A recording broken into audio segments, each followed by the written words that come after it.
નમસ્કાર. મંતવ્ય ન્યૂઝ સાથે હું છું ઋષા વેગડા. સમાચારની શરૂઆત કરીશું. દિલ્હીમાં 9 થી 10 સપ્ટેમ્બર દરમિયાન યોજાનારી G20 સમિટની તૈયારીઓ પૂર્ણ થઈ ગઈ છે. G20 સભ્યોના મહેમાનોના આગમનની પ્રક્રિયા શરૂ થઈ ગઈ છે. ઇટાલીના વડાપ્રધાન જોર્જિયા મેલોની બાદ હવે બ્રિટનના વડાપ્રધાન ઋષિ સુનક પોતાની પત્ની અક્ષતા મૂર્તિ સાથે નવી દિલ્હી પહોંચ્યા છે. કેન્દ્રીય રાજ્યમંત્રી અશ્વિની ચૌબેએ તેમનું સ્વાગત કર્યું હતું. કૃષિ રાજ્યમંત્રી શોભા કરંદલાજે જોર્જિયા મેલોનીનું સ્વાગત કર્યું હતું.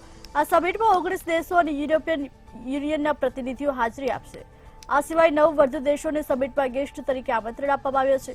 બ્રિટનના પીએમ ઋષિ સુનક પણ દિલ્હી પહોંચ્યા છે. બ્રિટિશ પીએમ તરીકે આ તેમની પ્રથમ ભારત મુલાકાત છે. સાથે જાપાનના વડાપ્રધાન ફુમિયો કિશિદા અને બાંગ્લાદેશના વડાપ્રધાન શેખ હસીના પણ દિલ્હી પહોંચ્યા હતા.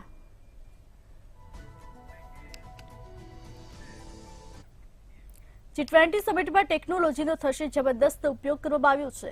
ગાઈડને બદલે AI એન્કર કરશે હવે સ્વાગત. હા, દિલ્હી સહિત 16 ભાષામાં તે માહિતી આપશે. જુઓ અહેવાલ.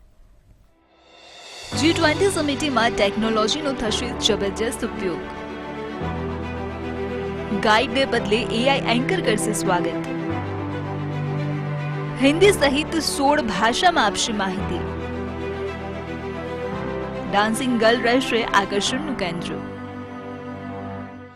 આસ્ક ગીતા ટૂલમાંથી મળશે દરેક સવાલનો જવાબ. 5000 વર્ષનો ઇતિહાસ જોવા મળશે. સમિટના સ્થળ ભારત મંડપ ખાતે વિશ્વના નેતાઓ અને ડિજિટલ ગ્રોથ સાથે ભારતનો ઇતિહાસ, લોકશાહી, પરંપરા બતાવવામાં આવશે.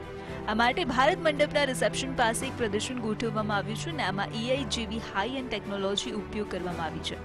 G20 દેશોના રાષ્ટ્રપતિ અને વડાપ્રધાન ભારત મંડપમાં પ્રવેશતાની સાથે જ પ્રથમ AI એન્કર ભારતીય અંદાજમાં તેમનું સ્વાગત કરશે. આગળ વધતા જ એક દિવાલ દેખાય છે, તેને ઇન્ડિયા વોલ ઓફ ડેમોક્રેસી નામ આપવામાં આવ્યું છે.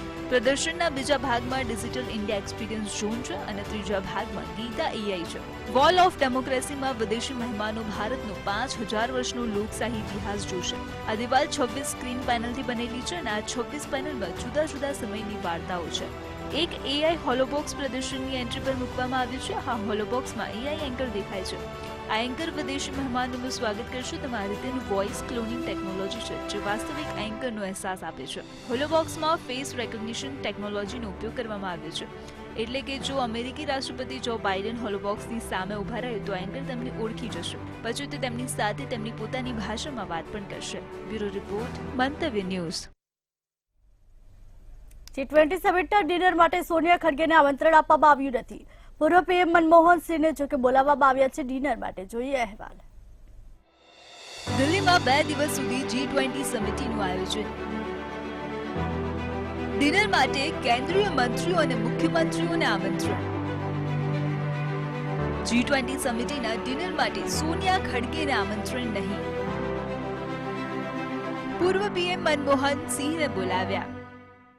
દિલ્હીમાં G20 સમિટ શરૂ થવા માટે થોડા કલાકો જ બાકી છે ત્યારે G20માં ડિનરમાં કેબિનેટ મંત્રી, વિદેશ પ્રતિનિધિ, સાંસદો અને મંત્રીઓ સહિત દેશના કેટલાક પૂર્વ સિનિયર નેતાઓ પણ સામેલ થશે. બીજી તરફ કોંગ્રેસ પાર્ટીના રાષ્ટ્રીય અધ્યક્ષ મલ્લિકાર્જુન ખડગેને આ ડિનર માટે આમંત્રણ નથી મોકલવામાં આવ્યું.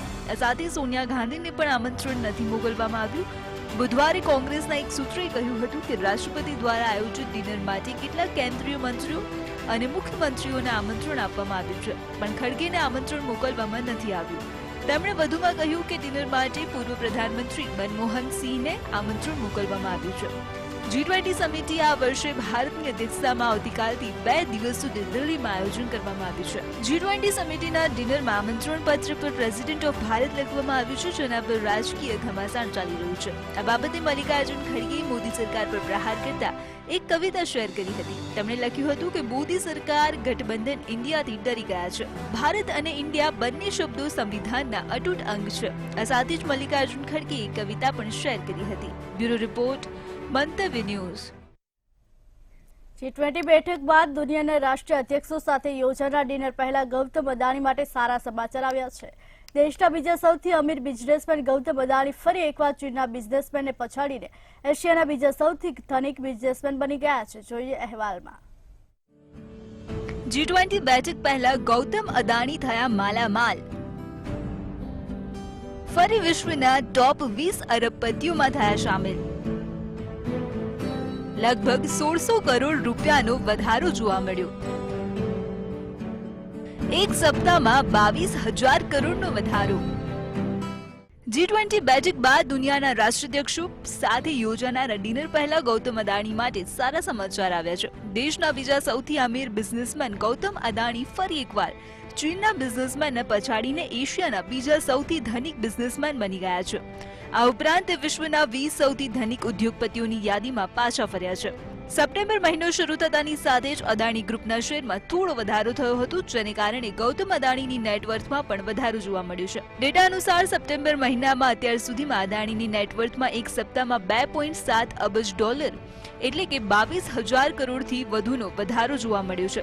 ચાલો તમને એ પણ જણાવીએ કે ગૌતમ અદાણીની નેટવર્થ કેટલી છે. ગૌતમ અદાણીની નેટવર્થમાં જબરદસ્ત વધારો થયો છે. બ્લૂમબર્ગ બિલિયોનર્સ ઇન્ડેક્સના ડેટા અનુસાર ગુરુવારે ગૌતમ અદાણીની નેટવર્થમાં $190 મિલિયન એટલે કે લગભગ 1600 કરોડ રૂપિયાનો વધારો જોવા મળ્યો છે. જે બાદ તેમની કુલ સંપત્તિ $64.5 અબજ રહી ગઈ છે. જોકે આ વર્ષે તેમની કુલ $56 અબજ ની સંપત્તિમાં 46% વધુનો ઘટાડો જોવા મળ્યો છે. હિડનબર્ગના રિપોર્ટ બાદ અદાણી ગ્રુપના શેરમાં પણ મોટો ઘટાડો જોવા મળ્યો હતો, જેને કારણે અદાણીની નેટવર્થ એક સમયે વધીને $37 અબજ થઈ ગઈ હતી અને બીજી તરફ અદાણીની સંપત્તિમાં લગભગ એક સપ્તાહમાં 22,000 કરોડ રૂપિયાથી વધુનો વધારો જોવા મળ્યો છે. બ્લૂમબર્ગ બિલિયોનર્સના ડેટા અનુસાર 31 ઓગસ્ટના રોજ ગૌતમ અદાણીની કુલ સંપત્તિ $61.8 બિલિયન હતી, જે 7 સપ્ટેમ્બર સુધીમાં વધીને $64.5 બિલિયન થઈ ગઈ. આનો અર્થ એ થયો કે આ સમયગાળા દરમિયાન અદાણીની સંપત્તિમાં $2.7 બિલિયન નો વધારો થયો છે. જો તેને ભારતીય રૂપિયામાં જોવામાં આવે તો ₹22,453 કરોડથી વધુનો વધારો જોવા મળ્યો છે. બ્યુરો રિપોર્ટ, મંતવ્ય ન્યૂઝ. રાહુલ ગાંધીએ બ્રસેલ્સમાં યુરોપિયન સંસદના કેટલાક સભ્યો સાથે બંધ બારણે બેઠક યોજી હતી અને વિવિધ મુદ્દાઓ પર ચર્ચા કરી હતી, જેમાં મણિપુરના મુદ્દા વિશે પણ વાતચીત કરવામાં આવી હતી. G20ની વચ્ચે યુરોપ પહોંચ્યા કોંગ્રેસ નેતા રાહુલ ગાંધી. યુરોપમાં સાંસદો સાથે મણિપુર મુદ્દે કરી ચર્ચા. રાહુલ ગાંધી યુરોપના વિવિધ ભાગોની મુલાકાત લેશે. રાહુલ ગાંધી 11 સપ્ટેમ્બર સુધીમાં ભારત પરત ફરશે. કોંગ્રેસ સાંસદ રાહુલ ગાંધી હાલ યુરોપ પ્રવાસ પર છે. કોંગ્રેસના નેતા રાહુલ ગાંધી યુરોપના વિવિધ ભાગોની મુલાકાત લેશે અને વિવિધ કાર્યક્રમોમાં ભાગ લેશે. આ સમયગાળા દરમિયાન ભારતમાં G20 સમિટનું પણ આયોજન થવાનું છે. રિપોર્ટ અનુસાર રાહુલ ગાંધી 11 સપ્ટેમ્બર સુધીમાં ભારત પરત ફરશે અને 5 દિવસ સુધી યોજાનાર સંસદના વિશેષ સત્રમાં ભાગ લેશે. પ્રથમ દિવસે 7 સપ્ટેમ્બરના રોજ તેઓ બેલ્જિયમની રાજધાની બ્રસેલ્સ પહોંચ્યા હતા અને અહેવાલ છે કે ગુરુવારે રાહુલ ગાંધીએ બ્રસેલ્સમાં યુરોપિયન સંસદના કેટલાક સભ્યો સાથે બંધ બારણે બેઠક યોજી હતી અને વિવિધ મુદ્દાઓ પર ચર્ચા કરી હતી. એક અહેવાલ અનુસાર એ બેઠકમાં ચર્ચા કરાયેલા મુદ્દાઓમાંનો એક મણિપુરનો મુદ્દો પણ હતો. જણાવી દઈએ કે 2 મહિના પહેલા મણિપુર હિંસા મુદ્દે યુરોપિયન સંસદમાં ચર્ચા થઈ હતી, જેના પર ભારતે સખત વાંધો વ્યક્ત કર્યો હતો. 7 સપ્ટેમ્બરે કોંગ્રેસે મીટિંગનો ફોટો શેર કર્યો હતો અને ટ્વીટ કરીને માહિતી આપી હતી. રાહુલ ગાંધીએ યુરોપિયન સંસદના સભ્યો સાથે રાઉન્ડ ટેબલ બેઠકમાં હાજરી આપી હતી. તેમાં સાંસદ અલ્વિના અલ્મેત્સા અને સંસદીય બજેટ, આબોહવા, રોજગારના પોર્ટફોલિયો વાળા સાંસદ પિયર લારોતુરો પણ હતા. જો કે બ્રસેલ્સમાં થયેલી ચર્ચા સંસદના સત્તાવાર દૈનિક કાર્યસૂચિમાં સામેલ ન હતી. કોંગ્રેસના સૂત્રોએ જણાવ્યું છે કે બ્રસેલ્સમાં યુરોપિયન સાંસદો સાથે રાહુલ ગાંધીની બેઠક મળી હતી અને તે સફળ રહી હતી. જ્યારે ચર્ચાનો મુદ્દો આવ્યો ત્યારે ભારતે પોતાનો વાંધો વ્યક્ત કરતા કહ્યું કે આ દેશનો આંતરિક મુદ્દો છે. વિદેશ મંત્રાલયના પ્રવક્તા અરવિંદમ બાગચીએ યુરોપિયન સંસદને તેમના પોતાના આંતરિક મુદ્દાઓ પર સમયનો ઉપયોગ કરવાની સલાહ આપી હતી. બ્યુરો રિપોર્ટ, મંતવ્ય ન્યૂઝ. હવામાન વિભાગે આગામી 5 દિવસ વરસાદની આગાહી કરી છે, ત્યારે રાજ્યના અનેક જિલ્લાઓમાં મેઘરાજા ત્રાટકશે. ગુજરાતમાં 5 દિવસ પડી શકે વરસાદ. ઉત્તર મધ્ય અને દક્ષિણમાં સંભાવના. આજે 25 જિલ્લાઓમાં મેઘરાજા ત્રાટકશે. આગામી 48 કલાક દક્ષિણ ગુજરાત માટે ભારે. નર્મદા ડાંગમાં ભારે વરસાદની આગાહી. આગામી 3 દિવસ થંડરસ્ટોર્મ એક્ટિવિટી થશે. નવસારી, તાપીમાં પણ પડી શકે છે ભારે વરસાદ. અન્ય વિસ્તારોમાં સામાન્ય વરસાદની આગાહી. ગુજરાતમાં હવામાન વિભાગે આગામી 5 દિવસ વરસાદની આગાહી કરી છે. આગાહી મુજબ આજે રાજ્યના 25 જિલ્લામાં વરસાદ પડવાની સંભાવના છે. વાત જાણે એમ છે કે વડોદરા, તાપી, પાટણ સહિતના જિલ્લાઓને ભીંજવવા મેઘરાજા તૈયાર છે. હવામાનની આગાહીને લઈને હવે ખેડૂતોના ચહેરા પર અલગ જ ચમક જોવા મળી શકે છે. હવામાન વિભાગે આગામી 5 દિવસ રાજ્યના અલગ અલગ વિસ્તારોમાં વરસાદની આગાહી કરી છે. ઉત્તર, મધ્ય અને દક્ષિણ ગુજરાતમાં વરસાદની આગાહી કરાઈ છે, જેમાં ખાસ કરીને વડોદરા, છોટાઉદેપુર, ભરૂચમાં વરસાદની શક્યતા છે. આ સાથે નર્મદા, સુરત, તાપી અને નવસારીમાં પણ ભારે વરસાદ પડી શકે છે. ઉત્તર ગુજરાતના તમામ જિલ્લાઓમાં હળવાથી સામાન્ય વરસાદ રહી શકે છે. રાજ્યમાં 3 દિવસ પછી વરસાદમાં ઘટાડો થશે અને તે પછી માત્ર વરસાદ ઉત્તર ગુજરાતના ભાગોમાં સીમિત રહેશે, જેમાં મોટાભાગે પંચમહાલ, દાહોદ, મહીસાગરમાં વરસાદ યથાવત રહી શકે છે. સૌરાષ્ટ્ર અને કચ્છના ભાગોમાં કેવો વરસાદ રહેશે તે અંગે પણ હવામાન વિભાગ દ્વારા માહિતી આપવામાં આવી છે.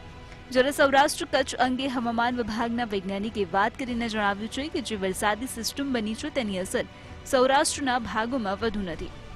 રાજકોટ, પોરબંદર, જૂનાગઢ, અમરેલી, ભાવનગર, દ્વારકા, ગીર સોમનાથ, બોટાદ અને દીવમાં હળવાથી સામાન્ય વરસાદ થવાની સંભાવનાઓ છે.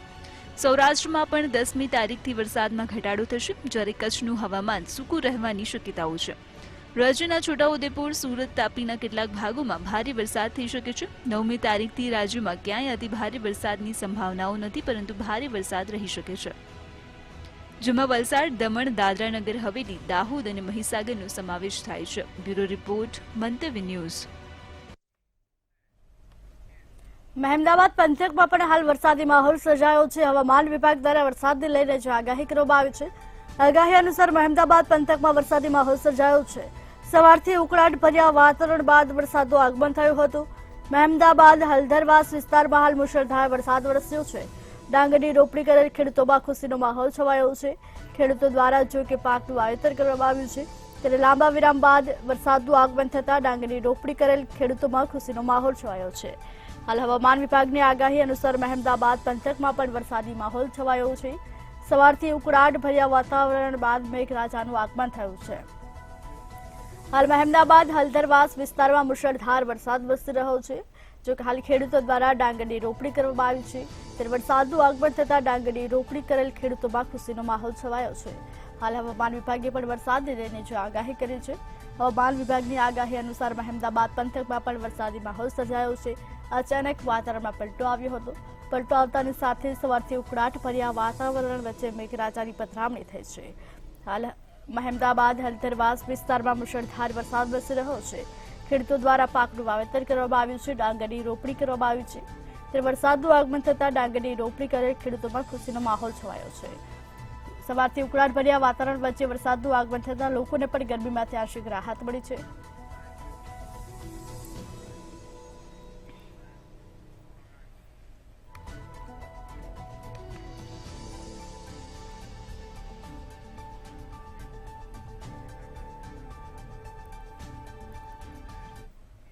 મહીસાગર જિલ્લાના વાતાવરણમાં પણ અચાનક જ પલટો આવ્યો છે. વરસાદનું આગમન થયું છે. મહીસાગર જિલ્લાના વાતાવરણમાં અચાનક પલટો આવ્યો હતો. બપોર બાદ અચાનક પવન સાથે ધોધમાર વરસાદનું આગમન થયું છે. લુણાવાડા સહિત આજુબાજુના ગ્રામ્ય વિસ્તારોમાં વરસાદ વરસી રહ્યો છે. ખાનપુર, વીરપુર સહિત જિલ્લામાં ભારે વરસાદનું આગમન થયું છે. જોકે વરસાદનું આગમન થતાં ધરતીપુત્રો ખુશ થયા છે. ખેડૂતો દ્વારા જોકે પાકનું વાવેતર કરવામાં આવ્યું છે, ત્યારે લાંબા વિરામ બાદ વરસાદનું આગમન થતાં ખેડૂતોમાં ખુશીની લાગણી વ્યાપી છે. હવામાન વિભાગ દ્વારા વરસાદને લઈને જે આગાહી કરવામાં આવી છે, હવામાન વિભાગની આગાહી અનુસાર મહીસાગર જિલ્લાના વાતાવરણમાં અચાનક જ પલટો આવ્યો હતો. બપોર બાદ અચાનક પવન સાથે વરસાદનું પણ આગમન થયું હતું. ખાનપુર, વીરપુર સહિત જિલ્લામાં વરસાદનું આગમન થયું છે. લુણાવાડા સહિત આજુબાજુના ગ્રામ્ય વિસ્તારોમાં પણ મેઘરાજાની પધરામણી થઈ છે. લાંબા વિરામ બાદ વરસાદનું આગમન થતાં ધરતીપુત્રો ખુશ થયા છે. ખેડૂતો દ્વારા જો કે પાકનું વાવેતર કરવામાં આવ્યું છે, ત્યારે લાંબા વિરામ બાદ વરસાદનું આગમન થતાં ધરતીપુત્રો હવે ખુશ થયા છે. જોકે હાલ મેઘરાજાની પધરામણી થતાં લોકોને પણ ગરમીમાંથી આંશિક રાહત મળી છે. વાતાવરણમાં ઠંડક પ્રસરી છે. હવામાન વિભાગની આગાહી અનુસાર મહીસાગર જિલ્લાના વાતાવરણમાં અચાનક પલટો આવ્યો હતો. વાતાવરણમાં પલટો આવતાની સાથે બપોર બાદ જોકે પવન સાથે વરસાદનું આગમન થયું છે. લુણાવાડા સહિત આજુબાજુના ગ્રામ્ય વિસ્તારોમાં પણ મેઘરાજાની પધરામણી થઈ છે. ખાનપુર, વીરપુર સહિત જિલ્લામાં પણ મેઘરાજાનું આગમન થયું છે. લાંબા વિરામ બાદ વરસાદનું આગમન થતાં ધરતીપુત્રો ખુશ થયા છે. ખેડૂતો દ્વારા જો કે પાકનું વાવેતર કરવામાં આવ્યું છે ત્યારે વરસાદનું આગમન થતા જો કે ખેડૂતોના પાકને પણ નવું જીવનદાન મળ્યું છે। ખેડૂતોના પાકને નવું જીવનદાન મળતા લાંબા વિરામ બાદ વરસાદનું આગમન થતા ધરતીપુત્રો ખુશ થયા છે। જોકે હાલ વરસાદનું આગમન થતા લોકોને પણ ગરમીમાંથી આંશિક રાહત મળી છે। વાતાવરણમાં પણ ઠંડક પ્રસરી છે। મહીસાગર જિલ્લાના વાતાવરણમાં અચાનક પલટો આવ્યો હતો। બપોર બાદ અચાનક પવન સાથે મેઘરાજાની પધરામણી થઈ હતી। ખાનપુર વીરપુર સહિત જિલ્લામાં પણ વરસાદનું આગમન થયું છે। લુણાવાડા સહિત આજુબાજુના ગ્રામ્ય વિસ્તારોમાં પણ મેઘો મહેરબાન થયો છે।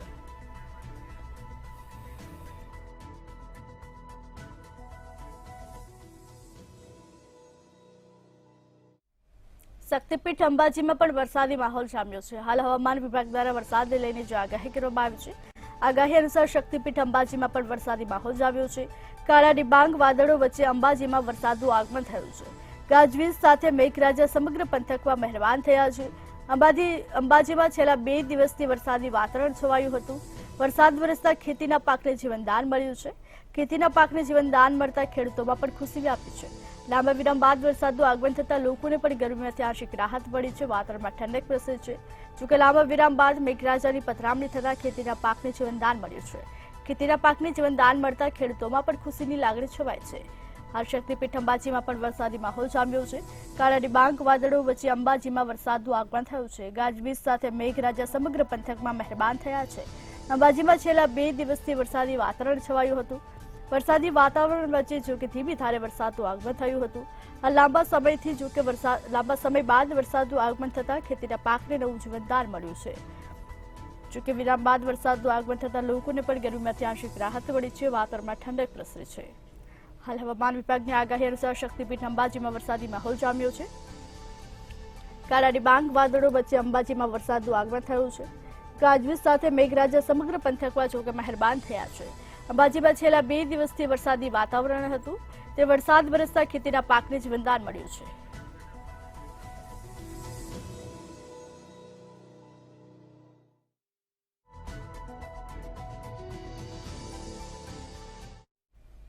બનાસકાંઠાથી હાલ મહત્વપૂર્ણ સમાચાર સામે આવી રહ્યા છે। બનાસકાંઠાથી હાલ મહત્વપૂર્ણ સમાચાર સામે આવી રહ્યા છે। જોકે બનાસકાંઠાના પાલનપુરના ફતેપુર ગામમાં વીજળી પડી હોવાની હાલ ઘટના સામે આવી રહી છે। વીજળી પડવાથી દાદા પુત્ર તેમજ એક ગાયનું મોત નીપજ્યું છે। ખેતરમાં વીજળી પડતા ચોકી તેમનું મોત નીપજ્યું હોવાનું સામે આવી રહ્યું છે। દાદા પુત્રના મોતથી ફતેપુર ગામમાં શોકનો માહોલ છવાયો છે। બનાસકાંઠાના પાલનપુરના ફતેપુર ગામમાં વીજળી પડી હોવાની ઘટના સામે આવી રહી છે। ખેતરમાં વીજળી પડતા જોકે દાદા પુત્ર તેમજ એક ગાયનું મોત નીપજ્યું છે। દાદા પુત્રના મોતથી ફતેપુર ગામમાં જોકે શોક છવાયો છે। બનાસકાંઠા પાલનપુરના ફતેપુર ગામમાં પણ વીજળી પડી છે। વીજળી પડવાથી દાદા પુત્ર તેમજ એક ગાયનું મોત નીપજ્યું હોવાનું હાલ સામે આવી રહ્યું છે। દાદા પુત્રના મોતથી ફતેપુર ગામમાં શોક છવાયો છે। જોકે ખેતરમાં વીજળી પડતા દાદા પુત્ર તેમજ એક ગાયનું મોત નીપજ્યું હોવાનું હાલ સામે આવી રહ્યું છે। હાલ બનાસકાંઠાના પાલનપુરના ફતેપુર ગામમાં વીજળી પડી હોવાની ઘટના સામે આવી રહી છે। વીજળી પડવાથી દાદા પુત્ર તેમજ એક ગાયનું મોત નીપજ્યું છે। ખેતરમાં વીજળી પડતા જોકે ગાયનું પણ મોત નીપજ્યું હતું।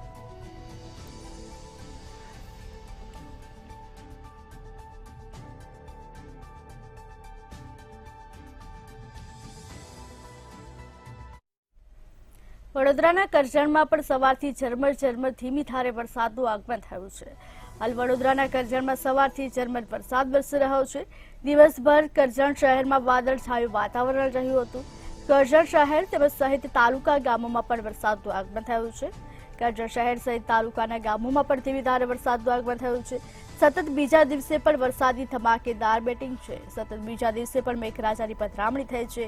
વડોદરાના કરજણમાં સવારથી ઝરમર વરસાદ વરસી રહ્યો છે। દિવસભર કરજણ શહેરમાં વાદળછાયું વાતાવરણ છવાયું હતું।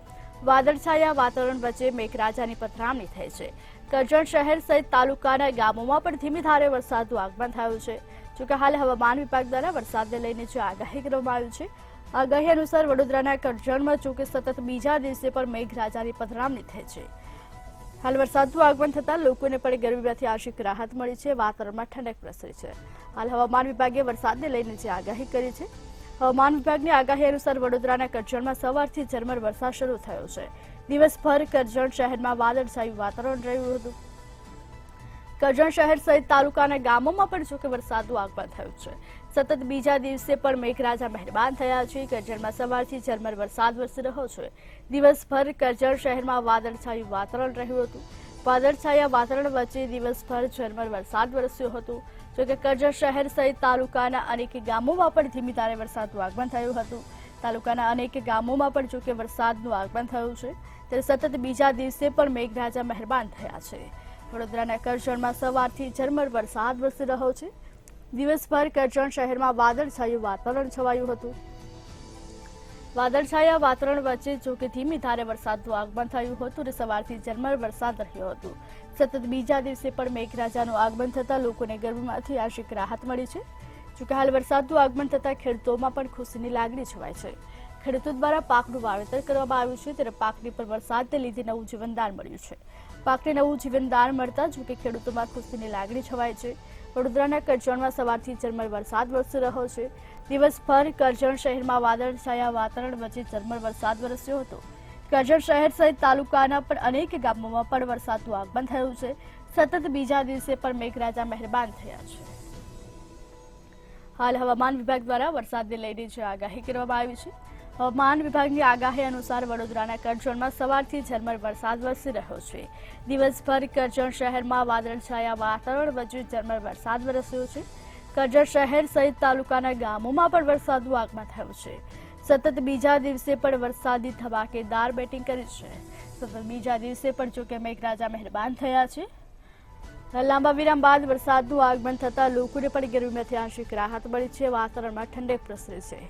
જોકે લાંબા વિરામ બાદ મેઘરાજાની પધરામણી થતાં ખેડૂતોમાં પણ ખુશીની લાગણી છવાઈ છે.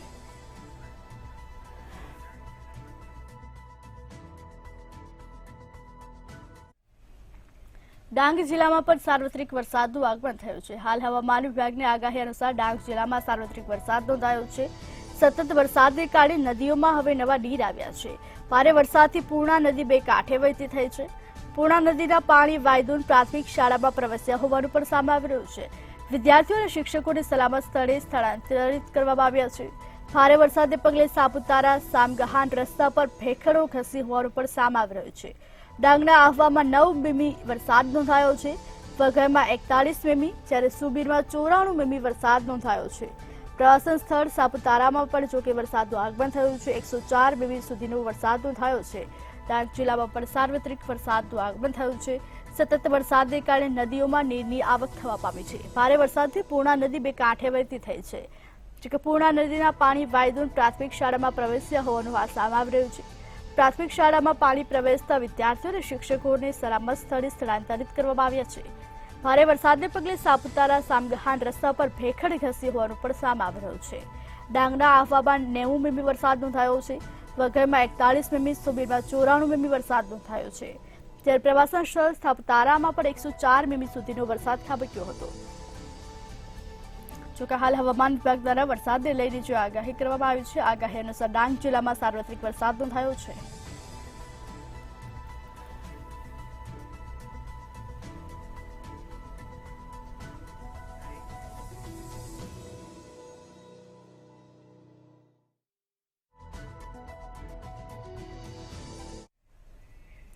સ્વતંત્રતાની ચળવળનો સાક્ષી બનેલો બ્રિજ હવે જર્જરિત થયો હોય તેવું સામે આવી રહ્યું છે.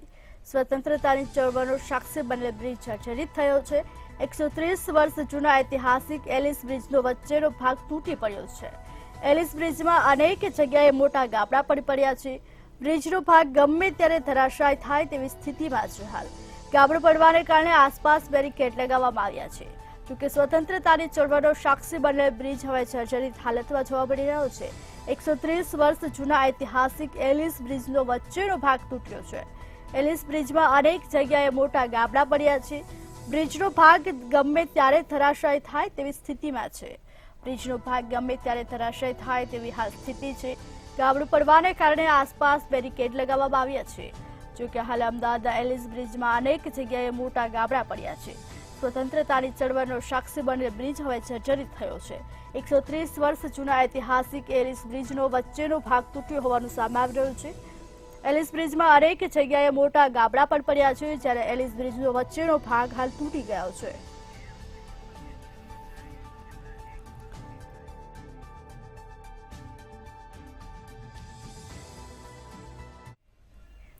એએમસીમાં 25 કર્મચારીઓ છેલ્લા 1 વર્ષથી ગાયબ હોવાનું હાલ સામે આવી રહ્યું છે. એએમસીમાં 25 કર્મચારીઓ છેલ્લા 1 વર્ષથી ગાયબ છે. સોલિડ વેસ્ટ મેનેજમેન્ટ વિભાગમાં કર્મચારીઓ ગાયબ હોવાનું હાલ સામે આવી રહ્યું છે. સફાઈ કામદાર તરીકે ફરજ બજાવતા કર્મચારીઓ ગાયબ છે. એમસી દ્વારા 53 જેટલા કર્મચારીઓ સામે કડક પગલાં ભરાયા. ગેરહાજર રહેનારા કર્મચારીઓની તપાસ કરવામાં આવી છે. તમામ કામદારોને મોકલવામાં નોટિસ આવી હતી. નોટિસના જવાબ ન મળતા 25 કર્મચારીઓની છટણી કરવામાં આવી છે. 28 જેટલા કર્મચારીઓના ઇજાફા પણ રોકવામાં આવ્યા હતા. હજી પણ 36 જેટલા કર્મચારીઓની તપાસ ચાલુ છે. જોકે 36 કર્મચારીઓને છેલ્લી શો કોઝ નોટિસ આપવામાં આવી છે. કસૂરવાર જણાશે તો તેમની સામે પણ ચોક્કસ શિક્ષણાત્મક પગલાં લેવાશે. એમસીમાં 25 કર્મચારીઓ છેલ્લા 1 વર્ષથી ગાયબ હોવાનું સામે આવી રહ્યું છે. સોલિડ વેસ્ટ મેનેજમેન્ટ વિભાગમાં કર્મચારીઓ ગાયબ છે. સફાઈ કામદાર તરીકે ફરજ બજાવતા કર્મચારીઓ ગાયબ છે. એએમસી દ્વારા 53 જેટલા કર્મચારીઓ સામે હવે કડક પગલાં લેવામાં આવ્યા છે. ગેરહાજર રહેનારા કર્મચારીઓની તપાસ કરવામાં આવી છે.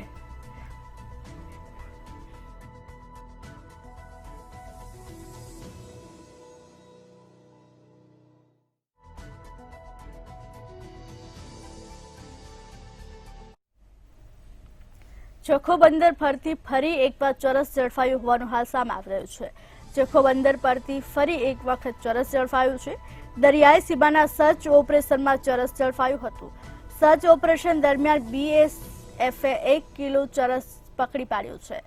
એપ્રિલથી અત્યાર સુધીમાં બીએસએફે ચરસના 105 પેકેટ પકડ્યા છે.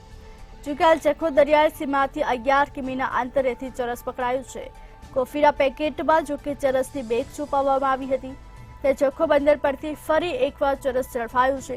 કોફીના પેકેટમાં જોકે ચરસની બેગ છુપાવી હોવાનું સામે આવી રહ્યું છે. હાલ દરિયાઈ સીમાના સર્ચ ઓપરેશન દરમિયાન ચરસ ઝડપાયું છે. સર્ચ ઓપરેશન દરમિયાન બીએસએફે 1 કિલો ચરસ પકડ્યું છે. એપ્રિલથી અત્યાર સુધીમાં બીએસએફે ચરસના 105 પેકેટ ઝડપી પાડ્યા છે. જખૌ દરિયાઈ સીમાથી 11 કિમીના અંતરેથી ચરસ પકડાયું છે. કોફીના પેકેટમાં ચરસની બેગ છુપાવવામાં આવી હોવાનું પણ હાલ સામે આવી રહ્યું છે. જોકે સર્ચ ઓપરેશન દરમિયાન આ ચરસનો જથ્થો ઝડપી પાડવામાં આવ્યો છે. ત્યારે દરિયાઈ સીમામાં સર્ચ ઓપરેશન હાથ ધરવામાં આવ્યું હતું. જખૌ બંદર પરથી ફરી એકવાર ચરસ ઝડપાયું છે. એપ્રિલથી અત્યાર સુધીમાં બીએસએફે ચરસના 105 પેકેટ ઝડપ્યા છે.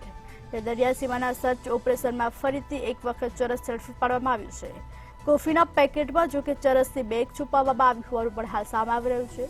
ત્યારે જખૌ દરિયાઈ સીમાથી 11 કિમીના અંતરેથી ચરસ પકડાયું છે.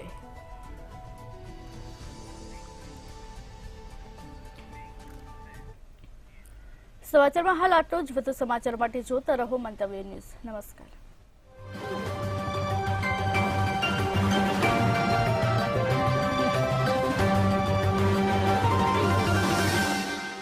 ધરતીમાંથી ઉગશે સોનું જ્યારે ખેડૂતો વાવશે વેસ્ટર્ન સીડ્સના બિયારણો. જીરું સંશોધિત વેસ્ટર્ન સીડ 60 સમૃદ્ધિનું એક જ નામ. વાવો વેસ્ટર્ન બીજ તમામ.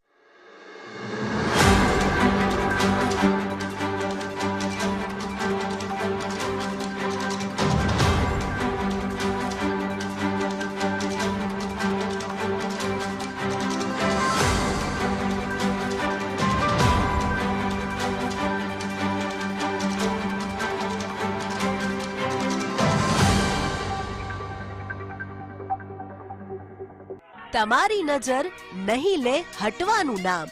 જ્યારે તમારી સ્ક્રીન પર થશે ડાન્સ, કોમેડી અને ગ્લેમરની ધમાલ. સોશિયલ મીડિયાના સ્ટાર કરશે કમાલ. છોડી બધી દુનિયાની ભાગદોડ, હસવા અને ફ્રેશ થવા. વાયરલ વિસ્ફોટ જુઓ દરરોજ 2.5 કલાકે અને 6.5 કલાકે. રવિવારે 8 કલાકે.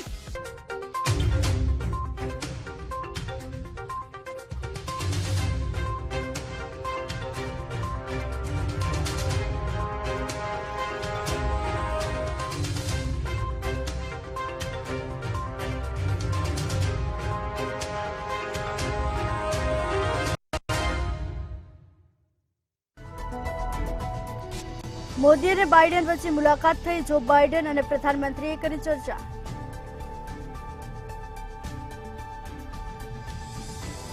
બાયપોલ ઇલેક્શનમાં ત્રિપુરામાં ભાજપે 2 બેઠકો જીતી, ઉત્તરાખંડમાં 1 બેઠક જીતી, ઝારખંડમાં જેએમએમ, બંગાળમાં ટીએમસી, કેરળમાં કોંગ્રેસ અને યુપીમાં એસપીને મળી જીત. ખરગેને G20 ડિનરમાં આમંત્રણ ન આપવા પર વિવાદ. તમિલનાડુ કોંગ્રેસના નેતાએ કહ્યું મોદી છે તો બનવું છે. ભૂપેશે કહ્યું મતભેદનું સન્માન કરો. રાહુલના બેલ્જિયમથી વડાપ્રધાન પર કટાક્ષ. કહ્યું મોદી ઇન્ડિયા ગઠબંધનથી ડરીને દેશનું નામ બદલવા માંગે છે. એમપી ગુજરાત સહિત 3 રાજ્યોમાં ભારે વરસાદની આશંકા. મહારાષ્ટ્રના 8 જિલ્લામાં યલો એલર્ટ. હિમાચલમાં ભૂસ્ખલનને કારણે નેશનલ હાઈવે બંધ. 10 સપ્ટેમ્બરની ભારત પાકિસ્તાન મેચ પર વરસાદનો ખતરો. રિઝર્વ ડે રાખવામાં આવશે. કોલંબોમાં વરસાદની 90% શક્યતા.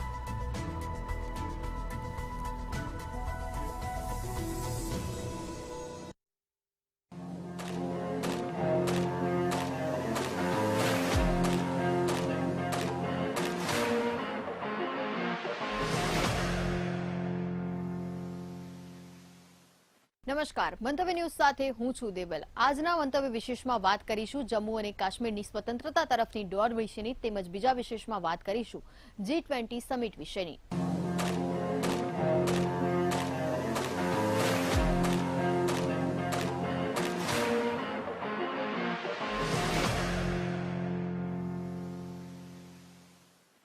ગુલામ જમ્મુ કાશ્મીરના લોકો ઊંચા દરે વીજળીનું બિલ ચૂકવવા માટે મજબૂર બન્યા છે. આ વિસ્તાર મહત્તમ વીજળી ઉત્પન્ન કરે છે તો Neelum Jhelum hydro power project 1100 megawatt વીજળી ઉત્પન્ન કરે છે. ગુલામ જમ્મુ અને કાશ્મીરમાં વપરાશ માત્ર 325 મેગાવોટનો છે તો ગુલામ જમ્મુ અને કાશ્મીરમાં કુલ 3000 મેગાવોટ વીજળીનું ઉત્પાદન થાય છે. પાકિસ્તાન 1.5 રૂપિયા પ્રતિ યુનિટના દરે આ વીજળીને ખરીદે છે અને 52 રૂપિયાની અંદર વેચે છે. જોઈએ વિશેષ અહેવાલ. જમ્મુ અને કાશ્મીર રાજ્યમાં સૂર્યપ્રકાશ, પવન, વનસ્પતિ, પાણીનો પ્રવાહ, બાયોમાસ અને અન્ય જૈવિક કચરો જેવા મોટા પ્રમાણમાં પ્રાકૃતિક સંસાધનોથી આશીર્વાદિત છે.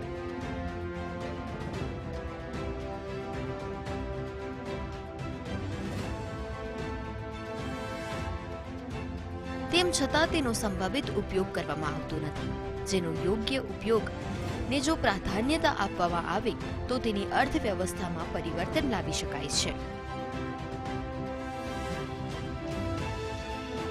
માત્ર રાજ્યમાં જ નહીં પરંતુ સમગ્ર પ્રદેશમાં સામાજિક આર્થિક વિકાસ તે લોકોને લાકડાનો ઉપયોગ કરવા માટે દબાણ કરવા તરફ દોરી જાય છે,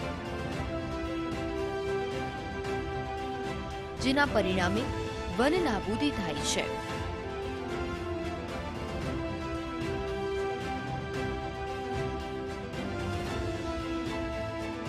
અશ્મિભૂત ઈંધણ જે પર્યાવરણને પ્રદૂષિત કરે છે તેનો વ્યાપકપણે ઉપયોગ થાય છે, જો કે તે ટકાઉ નથી.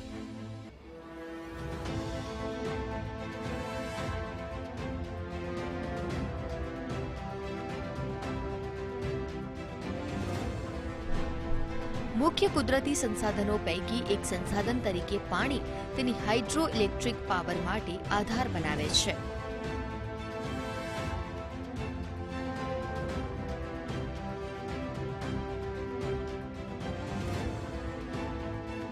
અને તેની આર્થિક પ્રવૃત્તિઓ માટે જ નહીં પરંતુ રાજ્યની આવકના મોટા સ્ત્રોત તરીકે પણ નિર્ણાયક ઇનપુટ તરીકે પેદા કરવાની મજબૂત ક્ષમતા ધરાવે છે.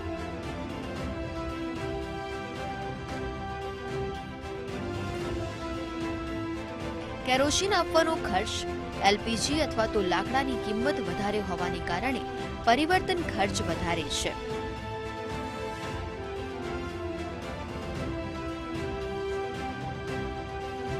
અને અન્ય ઇંધણ કરતા વ્યાપક ઉપયોગ બિન પ્રદૂષિત પ્રકૃતિ અને અખૂટ પુરવઠાનો લાભ ઉમેર્યો છે.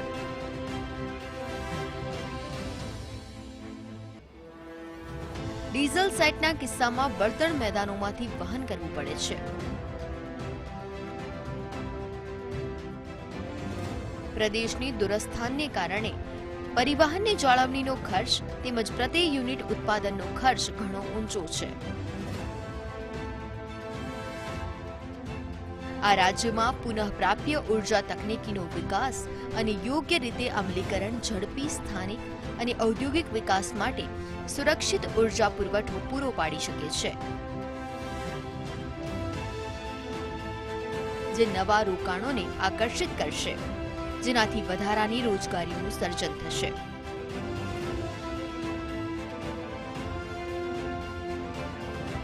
તે રાજ્યને અન્ય રાજ્યોને રિન્યુએબલ એનર્જી ટ્રેડિંગ પ્રમાણપત્રો વેચવાની મંજૂરી આપીને રાજ્યની વધારાની આવક પણ પેદા કરશે. ગુલામ જમ્મુ કાશ્મીરના લોકો ઊંચા દરે વીજળીનું બિલ ચૂકવવા માટે મજબૂર છે. આ વિસ્તાર મહત્તમ વીજળી ઉત્પન્ન કરે છે. Neelum Jhelum hydro power project 1100 megawatt વીજળી ઉત્પન્ન કરે છે.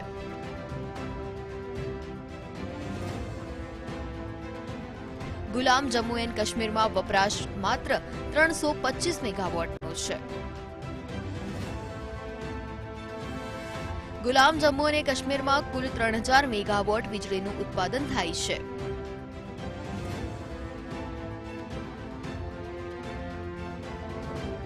પાકિસ્તાન 1.5 રૂપિયા પ્રતિ યુનિટના દરે આ વીજળી ખરીદે છે અને 52 રૂપિયામાં વેચે છે. ગુલામ જમ્મુ અને કાશ્મીરમાં કુલ 3000 મેગાવોટ વીજળીનું ઉત્પાદન થાય છે. ગુલામ જમ્મુ અને કાશ્મીરમાં વીજળી બિલમાં અણધારા વધારા સામે વિરોધ ચાલુ છે.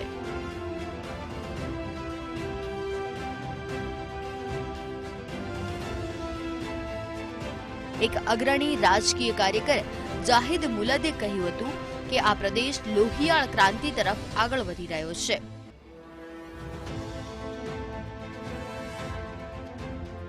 કાશ્મીરી લેખક શબીર ચૌધરી સાથેની વાતચીત દરમિયાન જાહિદે પ્રદેશના સંસાધનોના શોષણ, ભ્રષ્ટાચાર અને શાસક સંસાધનની ખોટી નીતિઓ માટે પાકિસ્તાનની ટીકા કરી હતી. જાહિદે કહ્યું કે ગુલામ જમ્મુ અને કાશ્મીરના લોકો અત્યંત ઊંચા દરે વીજળી બિલ ચૂકવવા મજબૂર છે. આ વિસ્તાર મહત્તમ વીજળી ઉત્પન્ન કરે છે. Neelum Jhelum hydro power project 1100 megawatt વીજળી ઉત્પન્ન કરે છે.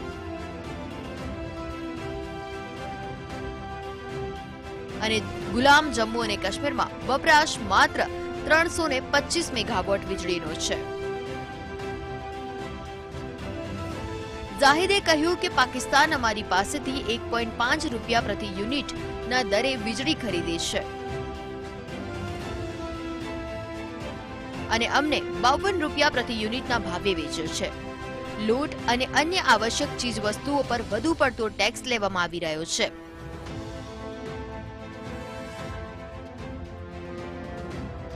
જમ્મુ કાશ્મીરના લોકોને ઘઉંના લોટ અને અન્ય આવશ્યક ચીજવસ્તુઓ પર ભારે ટેક્સ ચૂકવવો પડી રહ્યો છે. લોટની સબસિડીમાં ભ્રષ્ટાચાર થઈ રહ્યો છે. લોટ વિતરણમાં ભ્રષ્ટાચાર છે અને તેઓ દાણચોરી કરી રહ્યા છે. જ્યારે લોકોને તેમના અધિકારો નહીં મળે ત્યારે તેઓ રસ્તા પર ઉતરશે અને ક્રાંતિનો જન્મ થશે.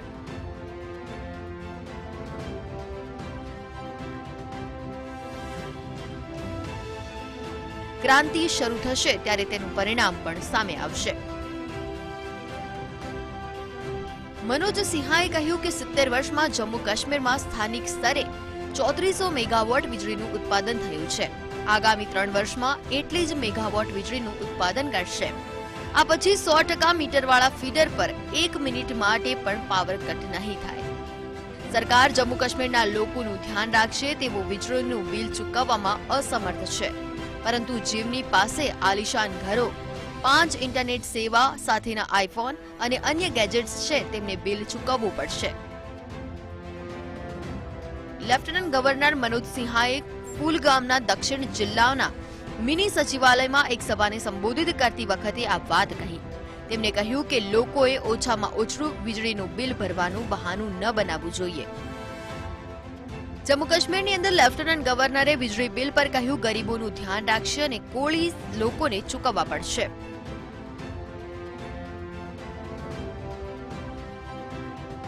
મનોજ સિન્હાએ કહ્યું કે 70 વર્ષમાં જમ્મુ કાશ્મીરમાં સ્થાનિક સ્તરે 3400 મેગાવોટ વીજળીનું ઉત્પાદન થયું છે. સરકાર જમ્મુ કાશ્મીરના લોકોનું ધ્યાન રાખશે જેઓ વીજળીનું બિલ ચૂકવવામાં અસમર્થ છે.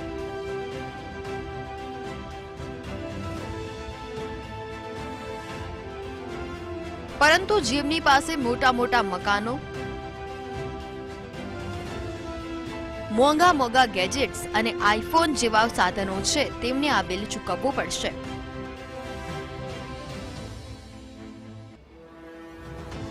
લેફ્ટનન્ટ ગવર્નર મનોજ સિંહાએ ફુલગામના દક્ષિણ જિલ્લામાં મિની સચિવાલયમાં એક સભાને સંબોધિત કરી હતી અને તેમણે કહ્યું હતું કે લોકોને ઓછામાં ઓછું વીજળીનું બિલ ચૂકવવાનું બહાનું ન બનાવવું જોઈએ.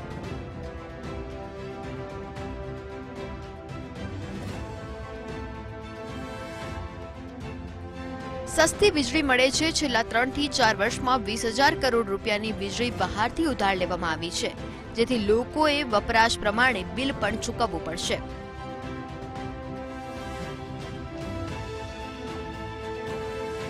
આ પ્રોજેક્ટના વિલંબ ના થાય અને વિલંબની પરંપરાને તોડવાનો પ્રયાસ કરી રહ્યા છે. સાથે જ તેમણે કહ્યું કે હાલ જમ્મુ અને કાશ્મીરના ખેડૂતોની આવક દેશમાં 5મા સ્થાને છે. ટૂંક સમયમાં જ આપણા ખેડૂતોની આવકમાં પ્રથમ નંબર આવશે. બ્યુરો રિપોર્ટ, મંતવ્ય વિશેષ. અત્યારે સમય થયો છે નાનકડા વિરામનો. વિરામ બાદ ફરી મળીશું મંતવ્ય વિશેષના બીજા વિષય સાથે.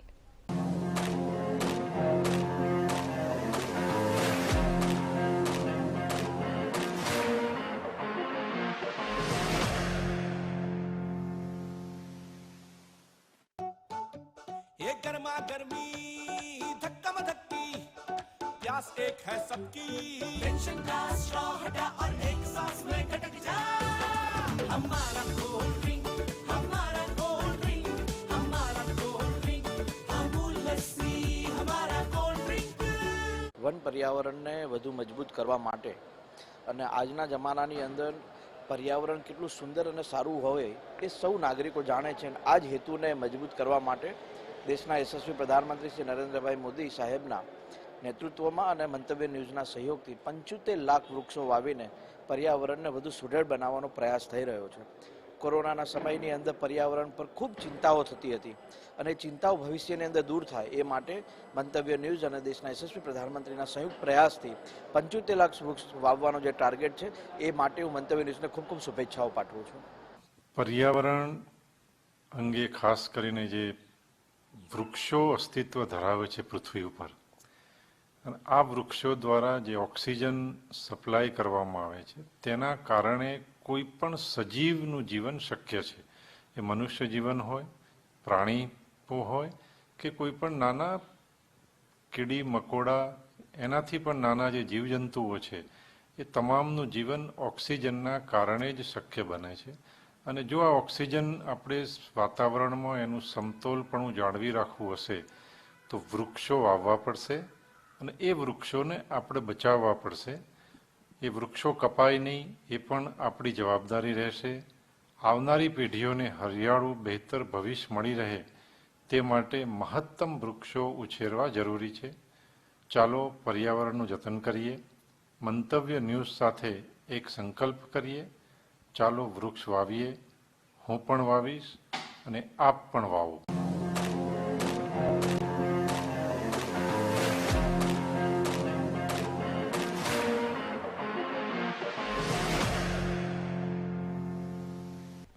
વિરામ બાદ ફરીથી સ્વાગત છે. મંતવ્ય વિશેષના બીજા વિષયમાં વાત કરીએ તો આવતીકાલથી G20 સમિટનો પ્રારંભ થશે. ત્યારે અત્યારે વિશ્વભરમાંથી દરેક દેશોના પ્રતિનિધિઓ ભારતમાં આવી રહ્યા છે. ત્યારે અત્યારે સૌ કોઈની નજર નરેન્દ્ર મોદી અને જો બાઇડન પર છે, કારણ કે તેમની વચ્ચે અત્યારે ઉષ્માપૂર્ણ મૈત્રી જોવા મળી રહી છે. ત્યારે આ જ મુદ્દા પર ચર્ચા કરીશું વિશેષ અહેવાલની અંદર. ભારત અને યુએસ ઘણા નિર્ણાયક ક્ષેત્રોમાં ઘણા કરારોની જાહેરાત કરવા માટે તૈયાર છે, જે બંને દેશો વચ્ચેના સંબંધોને સંપૂર્ણ નવા સ્તરે લઈ જશે. ગુરુવારે જો બાઇડન વહીવટના વરિષ્ઠ અધિકારીઓને જણાવ્યું હતું કે મુલાકાત મોટા સુધારા અને વ્યાપક રાજદ્વારી સંબંધોને ચિહ્નિત કરીને યુએસ બેંગલુરુ અને અમદાવાદમાં 2 નવા વાણિજ્ય દૂતાવાસ ખોલશે, જ્યારે ભારત લોકોથી લોકોના સંબંધોને વેગ આપવા માટે CLHમાં એક મિશન સ્થાપશે. એક વરિષ્ઠ વાઇસ ગૃહ અધિકારીએ આ જણાવ્યું હતું. નવી દિલ્હીમાં યુએસ એમ્બેસીએ વિશ્વના સૌથી મોટા યુએસ રાજદ્વારી મિશનમાંનું એક છે. દૂતાવાસ 4 કોન્સ્યુલેટની પ્રવૃત્તિઓનું સંકલન કરે છે, જેની અંદર મુંબઈ, કોલકાતા, ચેન્નઈ અને હૈદરાબાદનો સમાવેશ થાય છે. વોશિંગ્ટનમાં દૂતાવાસ સિવાય અમેરિકામાં ભારતના 5 વાણિજ્ય દૂતાવાસ છે: New York, San Francisco, Chicago, Houston અને એન્ટાલામાં. નવા વિઝા નિયમો US in country renewable H-1B visa રજૂ કરવા માટે તૈયાર છે, જે એક મહત્વપૂર્ણ નિર્ણય છે, જે હજારો ભારતીય પ્રોફેશનલ્સને તેમના કામમાં નવીનીકરણ માટે વિદેશમાં મુસાફરી કરવાની મુશ્કેલી વિના તેમની નોકરી ચાલુ રાખવામાં મદદ કરશે. વિઝા ગુરુવારે અહીં વ્હાઇટ હાઉસ ખાતે વડાપ્રધાન નરેન્દ્ર મોદી અને રાષ્ટ્રપતિ જો બાઇડન વચ્ચેની દ્વિપક્ષીય બેઠક પહેલા વહીવટી તંત્રના એક વરિષ્ઠ અધિકારીએ જણાવ્યું હતું કે આ લોકોથી લોકોની પહેલનો એક ભાગ છે.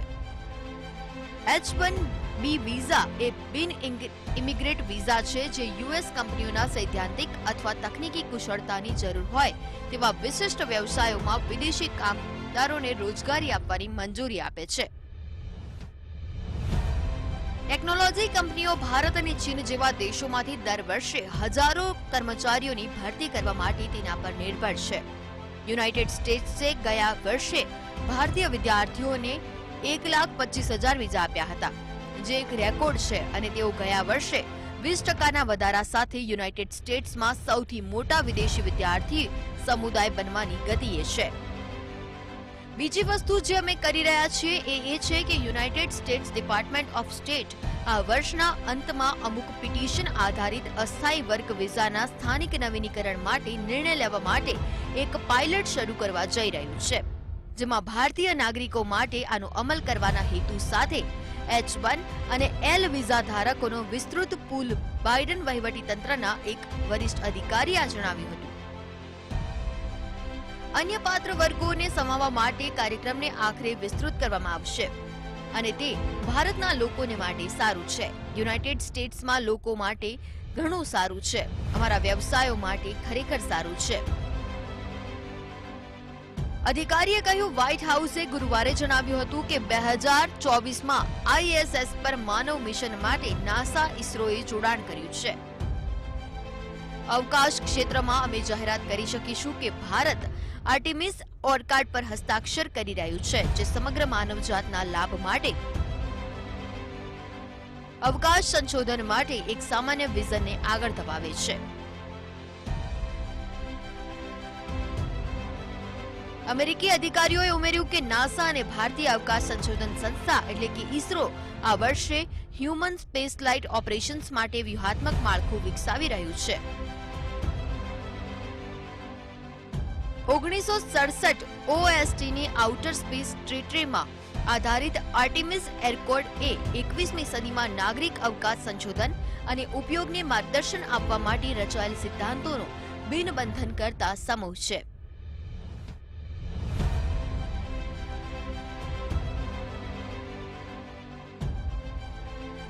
મંગળ અને તેનાથી આગળ અવકાશ સંશોધનને વિસ્તરણ કરવાના અંતિમ ધ્યેય સાથે 2025 સુધીમાં ચંદ્ર પર મનુષ્યોએ પરત લાવવાનો અમેરિકન આગેવાની હેઠળનો પ્રયાસ છે.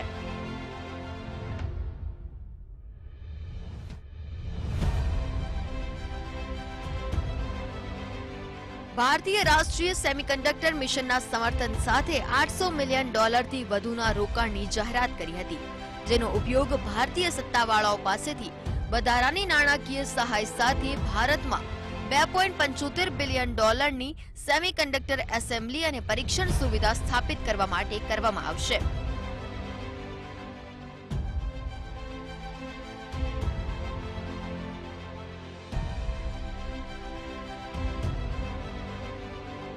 તેવું માઇક્રોનના એક અધિકારીએ જણાવ્યું હતું.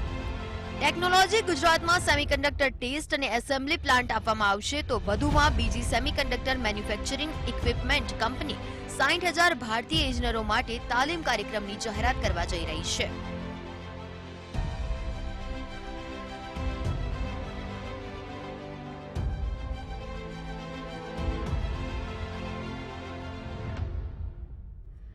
મહત્વપૂર્ણ ખનીજો અને ખનિજ સુરક્ષા પર યુનાઇટેડ સ્ટેટ્સ ભારતને ખનિજ સુરક્ષા ભાગીદારીના સભ્ય બનવા માટે તેના સમર્થનની જાહેરાત કરશે, જેનું નેતૃત્વ યુએસ સ્ટેટ ડિપાર્ટમેન્ટ દ્વારા કરવામાં આવશે અને તે મહત્વપૂર્ણ ખનીજોની સપ્લાય ચેનને મજબૂત બનાવે છે.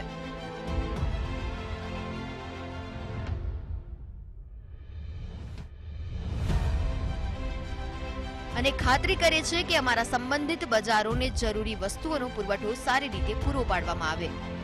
નિર્ણાયક ખનીજો કે જે આબોહવા, આર્થિક અને વ્યૂહાત્મક તકનીકી લક્ષ્યો માટે જરૂરી છે.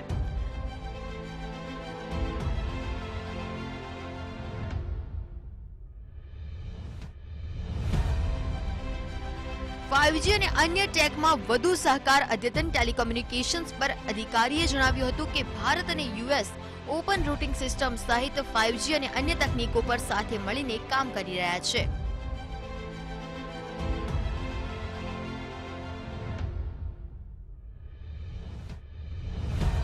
અમે ઓપન ફિલ્ડ ટ્રાયલ્સ અને રોલઆઉટ્સ પર ભાગીદારીની જાહેરાત કરીશું, જેમાં ઓપરેટરો અને વિક્રેતાઓ, બજારો સાથે યુએસ અને ભારતમાં સ્કેલ ડિપ્લોયમેન્ટનો સમાવેશ થાય છે.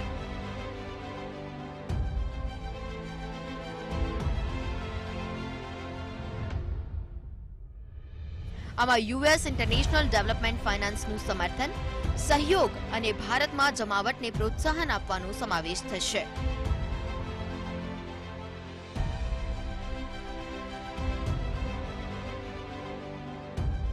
ભારતનું 5G અને 6G અને યુએસ નેક્સ્ટ G જોડાણ નવા જાહેર ખાનગી સહકાર મંચનું નેતૃત્વ કરશે. યુએસ રીપ એન્ડ રિપ્લેસ પ્રોગ્રામમાં ભારતીય સહભાગિતાને પણ આવકારાશે, જે અવિશ્વસનીય વિક્રેતાઓ દ્વારા બનાવવામાં આવેલા ટેલિકોમ્યુનિકેશન સાધનોને દૂર કરે છે.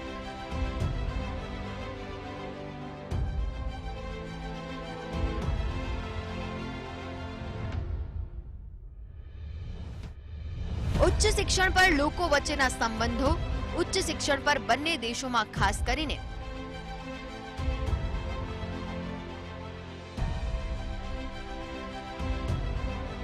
STEM એટલે વિજ્ઞાન, ટેકનોલોજી, એન્જિનિયરિંગ અને ગણિત ક્ષેત્રોમાં પ્રચંડ પ્રતિભાનો લાભ ઉઠાવવા અને એસોસિએશન ઓફ અમેરિકન યુનિવર્સિટીઓ અને સમકક્ષોની અધ્યક્ષતામાં ટાસ્ક ફોર્સમાંથી બહાર આવવા પર ઇન્ડિયન ઇન્સ્ટિટ્યૂટ ઓફ ટેકનોલોજીસ ખાતે ફેડરલ સ્પાર્ક, નવી સંશોધન ભાગીદારી અને કૃષિ, ઉર્જા અને આરોગ્ય સહિતના ક્ષેત્રોમાં આદાન પ્રદાન કરવા માટે ઇન્ડો યુએસ વૈશ્વિક પડકારો સાથે યુનિવર્સિટી નેટવર્ક માટેના લોન્ચને આવકારવામાં માંગે છે.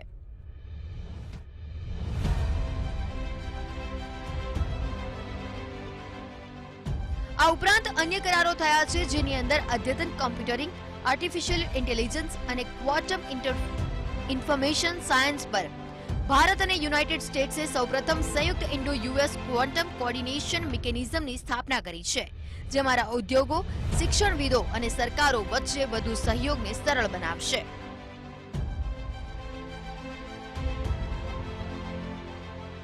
તેઓએ આર્ટિફિશિયલ ઇન્ટેલિજન્સ, એડવાન્સ વાયરલેસ અને ક્વોન્ટમ ટેકનોલોજીઓ પર નવી અમલીકરણ વ્યવસ્થા પર હસ્તાક્ષર કર્યા છે.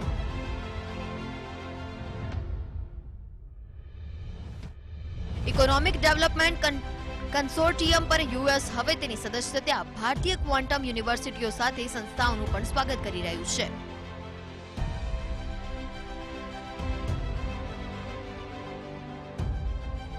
રાષ્ટ્રપતિ જો બાઇડન નવી દિલ્હી ભારતમાં G20 કોન્ફરન્સના માર્ગે છે, જ્યાં તેઓ ભારતના વડાપ્રધાન નરેન્દ્ર મોદી સાથે ચર્ચા કરશે અને સંભવતઃ સાઉદી ક્રાઉન પ્રિન્સ મોહમ્મદ બિન સલમાન સાથે પણ મુલાકાત કરશે.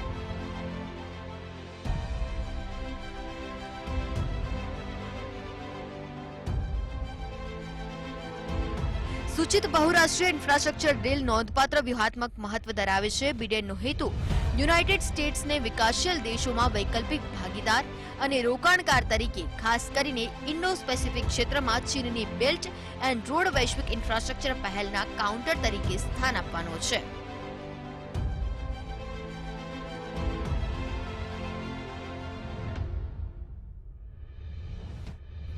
આ ચર્ચાઓ મધ્ય પૂર્વમાં બિડેન વહીવટી તંત્રના વ્યાપક રાજદ્વારી પ્રયાસો સાથે સુસંગત છે, જેમાં સાઉદી અરેબિયા દ્વારા ઇઝરાયલને માન્યતા આપવા માટેની વાટાઘાટોનો સમાવેશ થાય છે.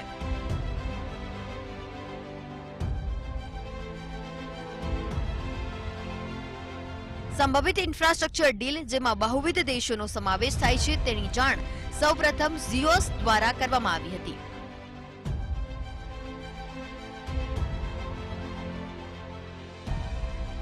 બ્યુરો રિપોર્ટ મંતવ્ય વિશેષ. આજના મંતવ્ય વિશેષમાં બસ આટલું જ. નમસ્કાર.